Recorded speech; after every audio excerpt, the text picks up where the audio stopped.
Hi friends, ಪೃಥ್ವಿ ಜಾಬ್ಸ್ಗೆ ಸ್ವಾಗತ. Friends, ಒಂದು ಹೊಸ ಉದ್ಯೋಗ ಮಾಹಿತಿ ಬಂದಿದೆ. ಮಂಗಳೂರು ಬಂದರದಲ್ಲಿ ಹೊಸ ನೇಮಕಾತಿಗಳನ್ನು ಬಿಡುಗಡೆ ಮಾಡಿದ್ದಾರೆ. ಇಲ್ಲಿ ಎಷ್ಟು ಹುದ್ದೆಗಳ ಖಾಲಿವೆ ಮತ್ತು ಯಾರು ಅಪ್ಲೈ ಮಾಡಬೇಕು, ಎಜುಕೇಷನ್ ಏನಿರಬೇಕು ಹಾಗೂ ಸ್ಯಾಲ್ರಿ ಯಾವ ರೀತಿ ಇರುತ್ತೆ, ಅಪ್ಲೈ ಮಾಡೋದು ಹೇಗೆ, ವಯೋಮಿತಿ ಯಾವ ರೀತಿ ಇರುತ್ತೆ, ಪೇಮೆಂಟ್ ಎಷ್ಟಿರುತ್ತೆ, ಅರ್ಜಿ ಸಲ್ಲಿಸೋದಿಗೆ ಯಾವ್ಯಾವ ಹುದ್ದೆಗಳ ಖಾಲಿವೆ ಅಂತ ತಮಗೆ ಈ ವಿಡಿಯೋದಲ್ಲಿ ಎಲ್ಲವೂ ಸಂಪೂರ್ಣ ಹೇಳ್ತೀನಿ.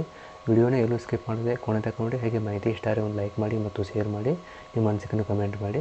ಹಾಗೆ ಹೊಸಬರು ಯಾರು ನಮ್ಮ ಚಾನಲ್ ನೋಡ್ತಾ ಇದ್ದವರು ನಮ್ಮ ಚಾನಲ್ನ ಸಬ್ಸ್ಕ್ರೈಬ್ ಮಾಡ್ಕೊಳ್ಳಿ. ಹಾಗೆ ಪಕ್ಕದಲ್ಲಿರ್ತಕ್ಕಂಥ ಬೆಲ್ ಐಕಾನ್ ಆನ್ ಮಾಡಿಕೊಂಡ್ರೆ ನಾವು ಅಪ್ಲೋಡ್ ಮಾಡೋ ಪ್ರತಿಯೊಂದು ವಿಡಿಯೋ ತಮಗೆ ನೋಟಿಫಿಕೇಷನ್ ಆಗಿ ಬರ್ತವೆ. ಹಾಗೂ CSE ಬಗ್ಗೆ ಜಾಬ್ ಬಗ್ಗೆ ಸರ್ಕಾರಕ್ಕೆ ಮಾಹಿತಿಗಳು ದೊರೆಯುತ್ತದೆ. ಓಕೆ ಫ್ರೆಂಡ್ಸ್, ನೇರ ವಿಷಯಕ್ಕೆ ಹೋಗುವಾಗ ನೋಡಿ ಫ್ರೆಂಡ್ಸ್, ಇದು ನ್ಯೂ ಮಂಗಳೂರು ಪೋರ್ಟ್ ಅಥಾರಿಟಿ ಅಂದರೆ ಹೊಸ ಮಂಗಳೂರದ ನವ ಮಂಗಳೂರ ಪೋರ್ಟ್ ನೇಮಕಾತಿ ಇದೆ. ಇಲ್ಲಿರ್ತಕ್ಕಂಥ ವಿವಿಧ ಹುದ್ದೆಗಳಾಗಿವೆ. ಇಲ್ಲಿ ಯಾವ್ಯಾವ ಹುದ್ದೆ ಖಾಲಿವೆ ಮತ್ತು ಎಷ್ಟು ಪೋಸ್ಟ್ ಖಾಲಿವೆ, ಅಪ್ಲೈ ಮಾಡೋದು ಹೇಗೆ, ಆಮೇಲೆ ಸ್ಯಾಲ್ರಿ ಯಾವ ರೀತಿ ಇರುತ್ತೆ, ಎಜುಕೇಷನ್ ಯಾವ ರೀತಿ ಆಗಿರಬೇಕು, ಅಪ್ಲಿಕೇಶನ್ ಯಾವ ರೀತಿ ಸಲ್ಲಿಸಬೇಕು, ಆಮೇಲೆ ವಯೋಮಿತಿ ಯಾವ ರೀತಿ ಇರುತ್ತೆ, ಟೋಟಲಾಗಿ ಇಲ್ಲಿರ್ತಕ್ಕಂಥ ಎಷ್ಟು ಪೋಸ್ಟ್ ಖಾಲಿವೆ, ಅದಕ್ಕೆ ತಕ್ಕಂತೆ ಅರ್ಜಿ ಸಲ್ಲಿಸುವ ದಿನಾಂಕ ಮತ್ತು ಆರಂಭ ದಿನಾಂಕ ಹಾಗೂ ಅರ್ಜಿ ಸಲ್ಲಿಸುವ ಕೊನೆಯ ದಿನಾಂಕ, ಫೀಸ್ ಎಷ್ಟಿದೆ ಇದೆ ಅಂತ ತಮಗೆ ಈ ವಿಡಿಯೋದಲ್ಲಿ ಎಲ್ಲವನ್ನು ಸಂಪೂರ್ಣ ಹೇಳ್ತೀನಿ. ವಿಡಿಯೋನ ಎಲ್ಲೂ ಸ್ಕಿಪ್ ಮಾಡಿದೆ ನೋಡಿ. ಇದು ನವ ಮಂಗಳೂರು ಬಂದರದ ಆಫೀಸಿಯಲ್ ವೆಬ್ಸೈಟ್ ಆಗಿದೆ. ಅಲ್ಲಿರ್ತಕ್ಕಂಥ ಹುದ್ದೆಗಳಾಗಿವೆ, ಯಾವ ಹುದ್ದೆ ಖಾಲಿವೆ ಏನು ಬಂದಂಥ ಮಾಹಿತಿಗಳನ್ನ ಇದು ನ್ಯೂ ಮಂಗಳೂರು ಪೋರ್ಟ್ ಅಥಾರಿಟಿ ಅಂತ ಆಫೀಸಿಯಲ್ ವೆಬ್ಸೈಟ್ ಆಗಿದೆ. ಇಲ್ಲಿರ್ತಕ್ಕಂಥ ಇನ್ಫಾರ್ಮೇಷನ್ ಆಗಿದೆ ಇವಾಗ ಈ ವಿಡಿಯೋದಲ್ಲಿ. ಇಲ್ಲಿ ಕ್ಯಾರೇಜ್ ಅಂತ ಕಾಣ್ತಾರೆ, ಇಲ್ಲಿ ಕ್ಲಿಕ್ ಮಾಡಿದಾಗ ಪೇಜ್ ಓಪನ್ ಆಗುತ್ತೆ. ಅದನ್ನು ಆಮೇಲೆ ನೋಡೋಣ. ಇನ್ನು ಮೊದಲೇ ನಾವು ಇನ್ಫಾರ್ಮೇಷನ್ ನೋಡೋಣ. ನೋಡಿ, NMPA ನೇಮಕಾತಿ 2024 ಅಂತ ಕೊಟ್ಟಿದ್ದಾರೆ. ಇಲ್ಲಿ ಹುದ್ದೆಗಳಿವರ ನೇಮಕಾತಿ, ಇದು ನೇರ ನೇಮಕಾತಿ ಇರ್ತಕ್ಕಂಥ ಒಂದು ಉದ್ಯೋಗ ಆಗಿದೆ. ಪೋಸ್ಟ್ಗಳ ಹೆಸರು ಸಹಾಯಕ ನಿರ್ದೇಶಕರು, ಹಿರಿಯ ಲೆಕ್ಕಾಧಿಕಾರಿಗಳು, ಕಾನೂನು ಅಧಿಕಾರಿ, ವೈದ್ಯಕೀಯ ಅಧಿಕಾರಿ ಮತ್ತು ಇಂಜಿನಿಯರ್ ಹುದ್ದೆಗಳಾಗಿವೆ.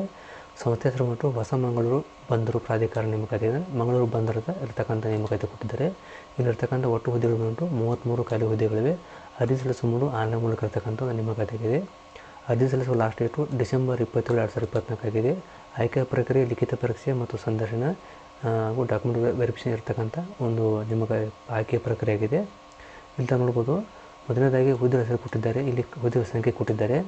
ಸಹಾಯಕ ನಿರ್ದೇಶಕರು ಒಂದು ಹುದ್ದೆ ಖಾಲಿ ಇದೆ. ಸೀನಿಯರ್ ಅಕೌಂಟೆಂಟ್ಸು ಅಧಿಕಾರಿ ಒಂದು ಹುದ್ದೆ, ಅಕೌಂಟ್ ಆಫೀಸರು ಒಂದು ಹುದ್ದೆ, ಕಾನೂನು ಅಧಿಕಾರಿ ಒಂದು ಹುದ್ದೆ, ಉಪನಿರ್ದೇಶಕರು ಒಂದು ಹುದ್ದೆ, ಹಿರಿಯ ವೈದ್ಯಕೀಯ ಅಧಿಕಾರಿ ಒಂದು ಹುದ್ದೆ, ಸಹಾಯಕ ಟ್ರಾಫಿಕ್ ಮ್ಯಾನೇಜರ್ ಒಂದು ಹುದ್ದೆ, ಸಹಾಯಕ ಖಾತೆಯ ವರ್ಗ 2 ಹುದ್ದೆ, ಸಹಾಯಕ ಇಂಜಿನಿಯರ್ ಸಿವಿಲಲ್ಲಿ 5 ಹುದ್ದೆ, ಇಂಜಿನಿಯರ್ದಲ್ಲಿ ವರ್ಗ 1 ಮತ್ತು 2 ಕೊಟ್ಟಿದ್ದಾರೆ. ಅಲ್ಲಿ 4 ಹುದ್ದೆ ಖಾಲಿವೆ.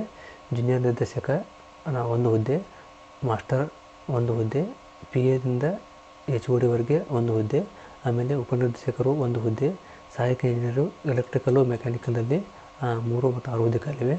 ಆಮೇಲೆ ಸಹಾಯಕ ಕಾರ್ಯದರ್ಶಿಯಲ್ಲಿ 1 ಹುದ್ದೆ ಖಾಲಿದೆ. ಕ್ರೀಡಾಧಿಕಾರಿ 1 ಹುದ್ದೆ. ಟೋಟಲಾಗಿ ಇರತಕ್ಕಂಥ ಹುದ್ದೆಗಳು 33 ಹುದ್ದೆ ಖಾಲಿ ಅಂತ ಕೊಟ್ಟಿದ್ದಾರೆ.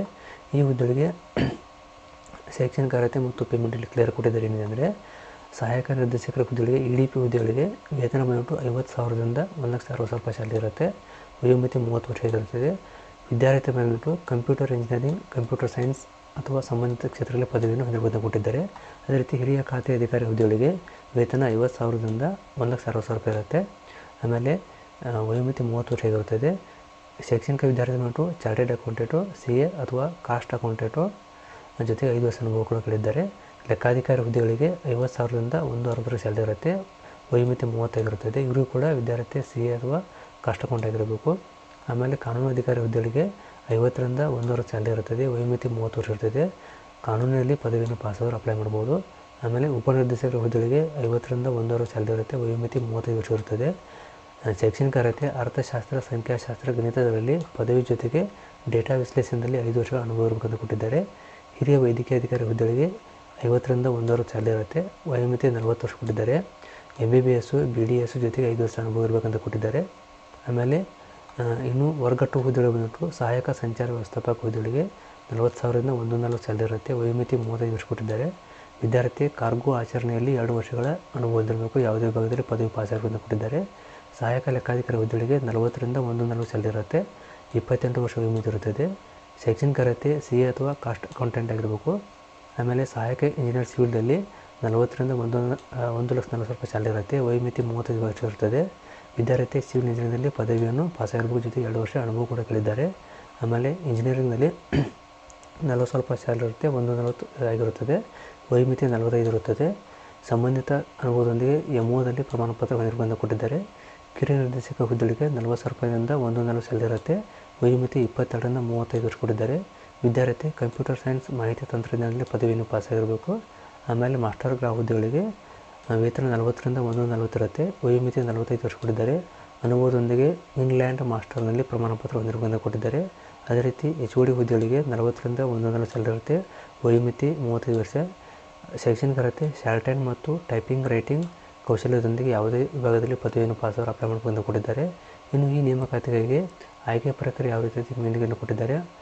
ಆಮೇಲೆ ಅರ್ಜಿ ಸಲ್ಲಿಸುವ ಡೇಟ್ ಕೂಡ ಕೊಟ್ಟಿದ್ದಾರೆ, ಯಾವ ರೀತಿ ಆನ್ಲೈನ್ ಮೂಲಕ ಅರ್ಜಿ ಸಲ್ಲಿಸಬೇಕಂತ ಹೀಗಂತ. ಆಮೇಲೆ ನೋಡೋಣ, ಇಲ್ಲಿ ಡೀಟೇಲ್ಸ್ ಇಷ್ಟು ಕೊಟ್ಟಿದ್ದಾರೆ. ಫೀಸ್ ಬಂದ್ಬಿಟ್ಟು 475 ರೂಪಾಯಿ ಶುಲ್ಕ ಇರುತ್ತದೆ. SC/ST ಅವರಿಗೆ ಯಾವುದೇ ರೀತಿ ಶುಲ್ಕ ಇರೋದಿಲ್ಲ. ಅರ್ಜಿಯನ್ನು ಆನ್ಲೈನ್ ಮೂಲಕ ಸಲ್ಲಿಸಬಹುದು. ಡಿಸೆಂಬರ್ 27 ಲಾಸ್ಟ್ ಡೇಟ್ ಆಗಿದೆ. ಅಷ್ಟೊಂದು ಅರ್ಜಿಯನ್ನು ಆನ್ಲೈನ್ ಮೂಲಕ ಸಲ್ಲಿಸಬಹುದು. ನೋಡ್ಕೋಬೋದು. ಅರ್ಜಿ ಸಲ್ಲಿಸುವ ಆರಂಭ ದಿನಾಂಕ 15 ನವಂಬರ್ 2024ರಿಂದ 28 ನವಂಬರ್ 2024 ಆಗಿದೆ. ರಿಜಿಸ್ಟ್ರೇಷನ್ ಡೇಟು 27 ಲಾಸ್ಟ್ ಆಗಿರುತ್ತದೆ. ಅಷ್ಟೇ ತಾವು ಅರ್ಜಿಯನ್ನು ಆನ್ಲೈನ್ ಮೂಲಕ ಸಲ್ಲಿಸಬಹುದು. ಇಲ್ಲಿ ಇದು ಮೇನ್ ಆ್ಯಕ್ಚುಲಿ ವೆಬ್ಸೈಟ್ ಆಗಿದೆ. ಇಲ್ಲಿ ಕ್ಯಾರೇಜ್ ಅಂತ ಕ್ಲಿಕ್ ಮಾಡಿದಾಗ ಈ ರೀತಿ ಪೇಜ್ ಬರುತ್ತೆ. ಇಲ್ಲಿ ನೋಡ್ಕೋಬೋದು. ಇಲ್ಲಿ ಸೆಕೆಂಡ್ ಕೊಟ್ಟಿದ್ದಾರೆ. ಈ ಲಿಂಕ್ ಕ್ಲಿಕ್ ಮಾಡಿದಾಗ ಈ ರೀತಿ ಪೇಜ್ ಬರುತ್ತೆ. ಇಲ್ಲಿ ನೋಡ್ಕೋಬೋದು. ಇಲ್ಲಿಂದ ನೋಡ್ಕೊಂಡು ಇಲ್ಲಿ ಕೆಳಗಡೆ ಅಪ್ಲೈ ಲಿಂಕ್ ಅಂತ ಕೊಟ್ಟಿದ್ದಾರೆ. ಈ ಲಿಂಕ್ ಮೇಲೆ ಕ್ಲಿಕ್ ಮಾಡಿದಾಗ ಈ ರೀತಿ ಅಪ್ಲಿಕೇಶನ್ ಫಾರ್ಮ್ ಓಪನ್ ಆಗುತ್ತೆ. ಇಲ್ಲಿ ನ್ಯೂ ರಿಜಿಸ್ಟರ್ ಅಂತ ಕಾಣ್ತಾ ಇಲ್ಲಿ ಕ್ಲಿಕ್ ಮಾಡ್ಕೊಂಡು ನೀವು ಹೊಸ ರಿಜಿಸ್ಟ್ರೇಷನ್ ಪೇಜ್ ಬರುತ್ತೆ.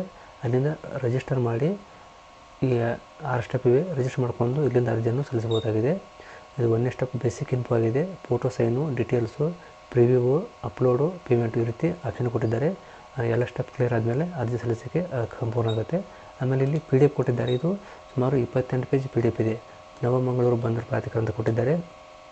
ಈ PDFಲ್ಲಿ ಎಲ್ಲ ಮಾಹಿತಿಯನ್ನು ಕ್ಲಿಯರಾಗಿ ಕೊಟ್ಟಿದ್ದಾರೆ. ಒಂದು ಸಾರಿ ಅಪ್ಲೈ ಮಾಡೋಕ್ಕಿಂತ ಮುಂಚೆ ಸರಿಯಾಗಿ PDF ಓದ್ಕೊಂಡು ಆಮೇಲೆ ಅರ್ಜಿಯನ್ನು ಆನ್ಲೈನ್ ಮೂಲಕ ಸಲ್ಲಿಸಬಹುದಾಗಿದೆ. ಸರಿಯಾಗಿ ನೋಡ್ಕೊಂಡು ಅರ್ಜಿ ಸಲ್ಲಿಸಬಹುದು. ಎಲ್ಲ ಲಿಂಕನ್ನು ವಿಡಿಯೋ ಕಡೆ ಕೊಟ್ಟಿದ್ದೀನಿ. ಈ PDF ನಮ್ಮ ವಾಟ್ಸಪ್ ಟೆಲಿಗ್ರಾಮ್ ಗ್ರೂಪಲ್ಲಿ ಶೇರ್ ಮಾಡಿದ್ದೀನಿ. ಅಲ್ಲಿ ನೋಡ್ಕೊಂಡು ಅರ್ಜಿಯನ್ನು ಸಲ್ಲಿಸಬಹುದಾಗಿದೆ. ಓಕೆ ಫ್ರೆಂಡ್ಸ್, ನನಗೆ ಈ ಮಾಹಿತಿ ಇಷ್ಟ ಆಗಿದೆ ಅನ್ಕೋತೀನಿ. ದಯವಿಟ್ಟು ಇಷ್ಟ ಆದರೆ ಲೈಕ್ ಮಾಡಿ ಮತ್ತು ಶೇರ್ ಮಾಡಿ, ನಿಮ್ಮ ಮನಸ್ಸಿಗೆ ಕಮೆಂಟ್ ಮಾಡಿ. ಫ್ರೆಂಡ್ಸ್, ವಿಡಿಯೋ ನೋಡೋಕ್ಕೆ ತುಂಬ ಧನ್ಯವಾದಗಳು. Thanks for watching. Jai Hind, Jai Karnataka.